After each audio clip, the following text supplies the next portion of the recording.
Jio tagging করা নাই জট করব না যাতে আপনারা জিও ট্যাগিং করছি বজালির নগর এটো নহব এটো আপনারা সার্ভে করো আর কোন মিলা জিও মানে জীবিকা হবে মানে গাফিলতি করছে তার উপরে অ্যাকশন নেব এটো ভিডিও নোট করো এটো নহব না ইয়াত দুখীয়া মানুষ ঘর দিয়া কাৰণে চৰকাৰে ব্যৱস্থা করছি আপনারা ধনী মানুষ তারা জিও ট্যাগ করব দুখীয়া মানুষ জিও ট্যাগ করব এটা নহব কিন্তু ইয়াত একদম হামলার উপর নিচু কিন্তু এটা মানে জীবিকা অখানি নাম আছে মই আজি ইয়াত নকওঁ সাংবাদিক বিলাক আছে মই নাম হব কাৰণে জানো কিন্তু তেওঁলোকে কামত বিৰাট চাবি দিব একদম ভালকে কাম কৰক গোটেই দুখীয়া মানে ঘৰটো পাবই লাগিব ভিডিঅ' মহিলাগৰাকী অৰুণোদয় পাবই লাগিব তাৰ দায়িত্ব আপোনালোকৰ ভিডিঅ' অফিচৰ যদি ইয়াত কিবা অন্যায় হয় মই ভিডিঅ' অফিচত আপোনাক ধৰিম তেওঁলোকে এটা ঘৰ বিচাৰে যায় তেওঁলোকক কেনেকুৱা ব্যৱহাৰ কৰে জিও ট্যাগ নকৰে এইটো বাপেকৰ সম্পত্তি পাইছে নেকি জীৱিকা মহিলা বাপেকৰ সম্পত্তি পাইছে ঘৰ দিব মৰি ডাঙৰীয়াই ঘৰ দিব মুখ্যমন্ত্ৰী ডাঙৰীয়াই চৰকাৰে আপনি জিও ট্যাগ কৰি দিয়া হয় নে নহয় চিনাকি কৰোঁতে আপোনাৰ গাফিলতি মই আপোনাক ৰাজহুৱাভাৱে ক'বলৈ টান পাইছোঁ এই জীৱিকা অভিষেকগৰাকীৰ নাম মই আপোনাক দিম আপুনি কিন্তু তেওঁলোকক গৈ ভাল মানুহ কৰক ভাল বিষয়া কৰক যি কৰিছে এইবিলাক স্বভাৱ তেওঁলোকে পৰিত্যাগ কৰক ৰাইজৰ স্বাৰ্থত তেওঁলোকে কাম কৰক মন বান্ধক আৰু আদাৰৱাইজ তেওঁলোকৰ ওপৰত আপুনি একশ্যন দুখীয়া মানুহ আহিলে ব্লকটো আপোনালোকে বেয়া বেয়া কথা কয় গুৰুত্ব নিদিয়ে এপ্লিকেশ্যন এখন আপোনালোকে নলয় মই বিধায়ক হিচাপে সেই কথাত লাজ পাইছোঁ অসম দৰ্শন আঁচনি বহুতে টকাবিলাক পোৱা নাই চৰকাৰে কিমান মৰম কৰি আশা কৰি সেই গোসাঁই ঘৰবিলাকত আমি টকা দিছোঁ যে দুখীয়া গাঁৱৰ গোসাঁই ঘৰটো টকাখিনি পাওঁ গোসাঁই ঘৰটো অলপ মেৰামতি হওক আপোনালোকে গাফিলতি কৰি থকা টকাবিলাক তেওঁলোকে নাপায় এইবিলাক কাম কৰি থাকে আপোনালোকে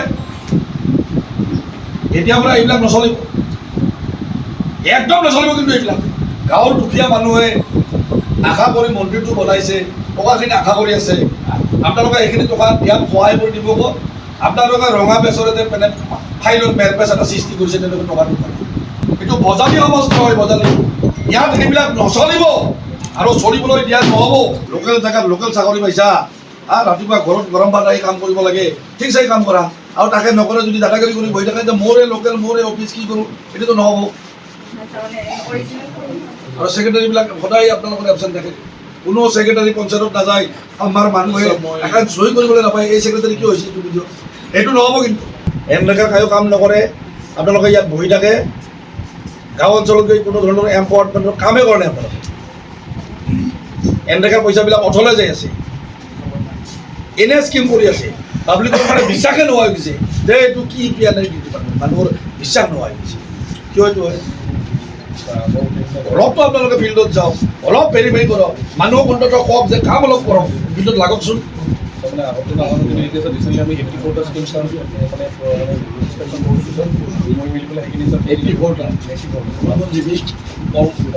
ছেক্ৰেটাৰীবিলাক আপোনাৰ আণ্ডাৰৰ ষ্টাফ হয় না নহয় এই ছেক্ৰেটাৰীবিলাক যদি দাদাগিৰি কৰি ঘূৰি ফুৰে অফিচত যি নবহে উলুংটো ইফালে ইফালে ঘূৰি ফুৰে এজ এ ভিডিঅ' আপুনি এইটো নজৰ দিব লাগে নালাগে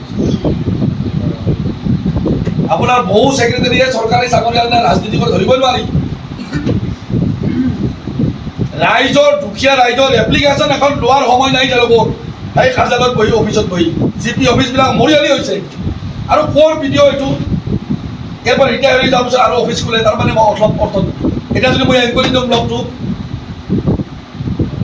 মই যদি সন্দেহ কৰোঁ এই হিয়াৰ ইজ চামথিং কিয় ৰাতি আহি ব্লক খুলিব লাগে ইয়াত অৰ্থ তুমি কিন্তু নাহক কিবা প্ৰব্লেম আছে অফিচিয়েল প্ৰব্লেম আছে এতিয়া আহক আহি আপোনালোকৰ কথা পাতক ইয়াৰ পিছত যদি এইবিলাক কাণ্ড হয় ডাইৰেক্ট আপুনি হ'ব মই আপোনাক ধৰিম যদি ৰাতি যদি অফিচ ৰাতি অফিচ খোলক 12টা বজালৈ আপোনালোকে কাম কৰক আপোনালোকক মই কাম চাম বজালী ব্লকত আগৰ কালচাৰটো নহ'ব আপোনালোকে ৰাইজৰ স্বাৰ্থত কাম কৰক আপোনালোকক MLA গামোচা পিন্ধাব মই আপোনালোকক গামোচা পিন্ধাম আৰু যদি গাফিলতি কৰে মই যদি এটা বেচা বিধায়ক নহয় মান কাছাৰ ধুবুৰী আৰু বৰাকৰ আপোনালোকৰ ঠিকনা হ'ব বুলি আপোনালোকে মানে বহুদিন আগতে ভাবিছিলো যে বজালী মোৰ ব্লকটোত উপস্থিত হ'ম কাৰণ এতিয়া ৰাইজে একেবাৰে ওচৰতে ঢুকি পোৱা ৰাইজৰ ডেভেলপমেণ্টৰ প্ৰথম পদ্ধতি হৈছে ব্লক আৰু বজালী ব্লকে বজালী